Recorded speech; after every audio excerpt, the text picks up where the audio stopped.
Et oui, reconfinement un peu partout sur la planète. Est-ce que ça va finir par finir, hein? On se pose la question.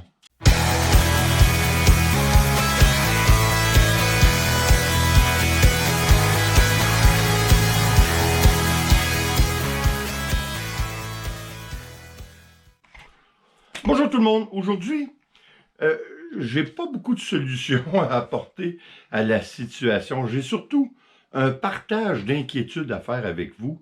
Je crois que comme nous tous, avec les variants qui semblent nous affliger par les temps qui courent et qui sont de plus en plus présents dans notre société un peu partout, principalement, ce qui nous inquiète le plus, évidemment, c'est les variants d'Afrique du Sud ainsi que celui du Brésil. Puis dernièrement, ils viennent d'en trouver un autre, je crois aux États-Unis, au Texas ou quelque chose comme ça. Alors, ça va bien, hein? Ça va vraiment bien. On est vraiment, vous savez, il me semble, ça fait plus de 6 mois qu'on dit que la société est sur le point de rupture. On confine, on déconfine, on confine, on déconfine. Ce que ça a comme conséquence, malheureusement, c'est que notre niveau de comment qu'on dirait ça, pas de tolérance, mais de confiance envers nos gouvernements s'atténue de façon exponentielle. Évidemment, on peut quand même leur donner le bénéfice du doute, à savoir que c'est quelque chose de nouveau qui se passe, puis on se dit, ils vont avec les faits au jour le jour. Par contre, comme ici, encore une fois, on a été confinés, c'est pas mal moins pire qu'en Europe, là, ça c'est clair. On a été confinés pour 10 jours. C'est beaucoup moins pire qu'en Europe où le vote confinement est de plus d'un mois. Alors, je ne sais pas où ça s'en va, parce que vous savez, pour l'instant, le variant d'Afrique du Sud ainsi que celui du Brésil semble ne pas avoir de solution. Ça semble être des variants que les vaccins n'ont aucun effet. Puis encore une fois, c'est ce qui fait en sorte que notre confiance vis-à-vis nos gouvernements s'effrite à grands pas, parce que plusieurs de leurs experts nous disent oui, les vaccins qu'on a présentement font effet sur ces variants-là, tandis que d'autres nous disent que pas du tout. Alors, on ne sait plus quoi croire. Hein, c'est ça c'est nos propres gouvernements qui nous sèment le doute. Alors, est-ce que nous sommes à blâmer? Je ne crois pas. Je crois que nous avons tous notre part de responsabilité, mais principalement le gouvernement, puisque c'est lui qui nous dirige supposément dans la bonne voie. Hein? Mais, vous savez, c'est compliqué. Vous savez, aujourd'hui, je voulais faire un petit vlog en 2 volets. C'est-à-dire vous parler aussi de ce qui se passe ici, mais ce qui se passe principalement au Québec, parce que je ne peux pas parler pour les autres régions, ne connaissant vraiment pas la situation, mais concernant nos personnes âgées ici au Québec. Nos personnes âgées ici, là, j'essaie de trouver des mots, utiliser un certain tact dans ma description. Je vous dirais qu'on les laisse un peu comme du bétail. C'est pas drôle, là. On va tous passer par là, hein? On va tous devenir vieux un jour du mois, on l'espère. Alors, si on devient vieux, on est en train de créer un phénomène qui va nous toucher, nous aussi. Je comprends pas pourquoi cette situation, vous savez, c'est comme si on se débarrasse et on met la poussière en dessous du tapis. La poussière reste là, on ne le fait que la mettre en dessous du tapis. Mais là, on parle d'être humain, là. C'est pas drôle, là. Ici, j'ai l'impression, j'espère que ça se produit pas nulle part ailleurs, mais en même temps, j'espère que nous sommes pas les seuls aussi ingrats vis-à-vis nos aînés, parce que nos aînés écopent. Nous, ici, là, des maisons de retraités, c'est-à-dire à long terme, qui sont pris en charge, je dirais à 90% par le gouvernement, on appelle ça des CHSLD. On les met là, on s'occupe d'eux. Écoutez, ici, là, au Québec, ils ont un bain par semaine, puis des fois moins que ça. Ils sont laissés dans une chambre, bien souvent, qui sont plusieurs. On ne s'occupe pas d'eux, à défaut de temps et de personnel. Mais je veux dire, c'est une excuse. on ne met pas l'effort, et pourtant, ces gens-là ont bâti notre société telle qu'elle est aujourd'hui. Plus on avance dans le temps, malheureusement, nous ne sommes pas la société. Vous savez, nous, ici, on dit dans les vieux pays, comme évidemment en Europe, il semblerait qu'avant, encore une fois, je ne sais pas aujourd'hui comment que ça se passe, mais à l'époque, les vieux pays, mais je dis à l'époque, récemment, comme nous, dans les années, je vous dirais 40, dans les années 30, les vieux, on s'occupait d'eux, on les gardait à la maison. Les enfants gardaient leurs parents à la maison presque jusqu'à la mort. Les CHSLD de ce monde et les résidences à long terme n'existaient pas. Alors, c'était une charge pour la famille que, dans la plupart des cas, ils prenaient comme si c'était normal de le faire. Je crois que dans plusieurs vieux pays de cette planète, c'est encore comme ça que ça se passe. Je le souhaite. Mais nous, où a-t-on perdu cette humanité, cette affection, cet amour vis-à-vis nos aînés? C'est incroyable. Et puis, je vous dirais que je suis pas mieux qu'un autre, là. Ma grand-mère qui est décédée à 104 ans, en 2009, je crois. En 2009, je l'ai adorée. C'était comme une deuxième mère pour moi. Écoutez, c'est pas une bonne excuse.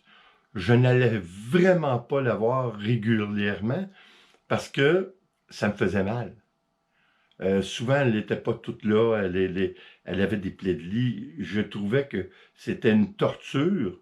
Et puis, je n'avais aucun contrôle. Puis de la voir, ça me faisait mal. Mais c'est égoïste. C'est vraiment égoïste. Alors, je fais partie du problème. Par contre, je vous avouerai que on a peut-être été amené à être de cette façon avec le temps, parce que lorsque je vais vieillir, si Dieu le veut, j'ai pas l'intention d'aller rester chez mes enfants, même s'ils me l'offrent, parce que je veux pas déranger. En fait, la meilleure solution, ce serait de mourir à la maison, hein? Dans notre lit, comme tout le monde aimerait bien le faire, sans déranger personne, et puis sans être non plus dans une situation où on n'a plus aucun contrôle sur notre personne, et puis qu'on est négligé à un point. Ça n'a pas de bon sens. Alors, toutes ces questions-là, je me demande, puis vous savez, ça nous ramène à une chose. La pandémie que nous vivons présentement, on est en troisième vague, un peu partout, là. C'est pas des farces. Puis plusieurs experts nous prédisent que une quatrième vague s'en vient, puis pourquoi pas une cinquième? Puis les virus ne s'arrêteront pas là. Il va y avoir d'autres virus. Est-ce que c'est une conséquence de ce que nous avons fait à Mère Nature? Hein? Est-ce que c'est une conséquence de ce que nous avons fait à notre planète? Est-ce qu'on paye pour notre humanité qui semble s'effriter? C'est à se poser la question. On commence à vivre dans la crainte. Même si au départ, je vous avouerai que j'étais pas tellement affolé. Je ne suis pas tellement encore aujourd'hui. J'étais pas affolé de vis-à-vis cette pandémie. Mais je suis obligé de vous avouer que je vis un petit peu plus dans la crainte que dans l'espoir. Faudrait pas, mais demain matin, ici, nos restaurants vont ouvrir. J'ai pas encore assez confiance pour y retourner. Alors, est-ce que c'est le gouvernement qui est venu à bout de moi ou c'est la pandémie, le virus lui-même? C'est la question qu'on se pose. Un jour, et le jour s'en vient vraiment rapidement, nos gouvernements ainsi que nos sociétés devront faire un choix. C'est-à-dire, est-ce qu'on sauve l'être humain ou on sauve l'économie?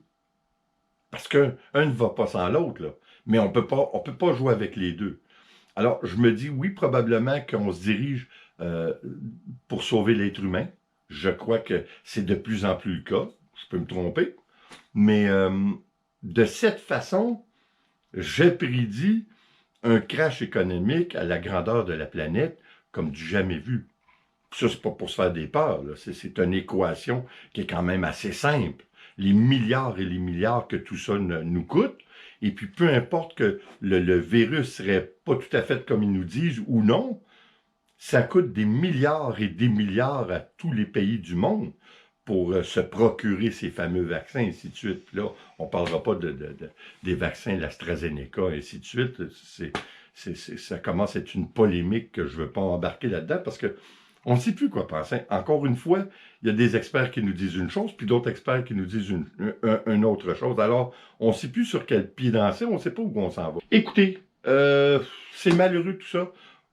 Tout ce qu'on peut faire, c'est un constat.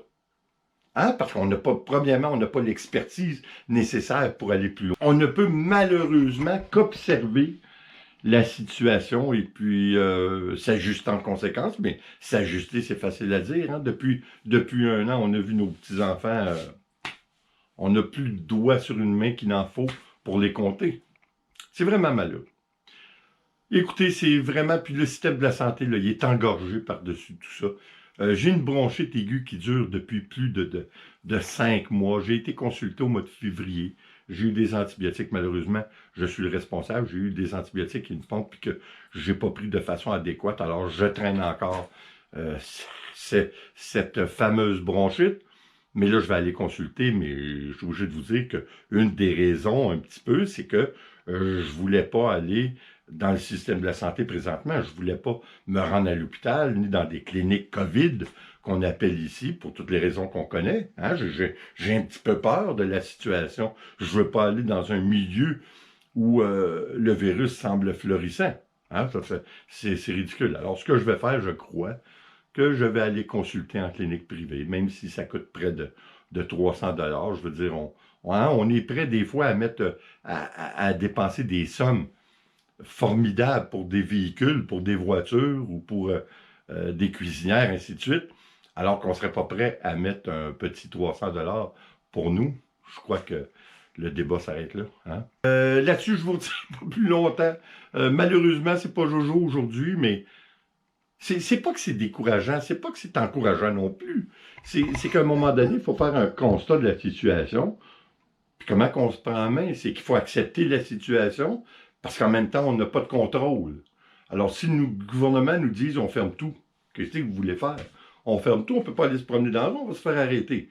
Bon, alors, faut s'ajuster en conséquence, et puis il faut prendre notre mal en patience, puis souhaiter que toutes les restrictions qui sont mises en place vont faire en sorte que ce fameux virus va disparaître en souhaitant qu'il n'y ait pas un autre qui apparaisse. Hein?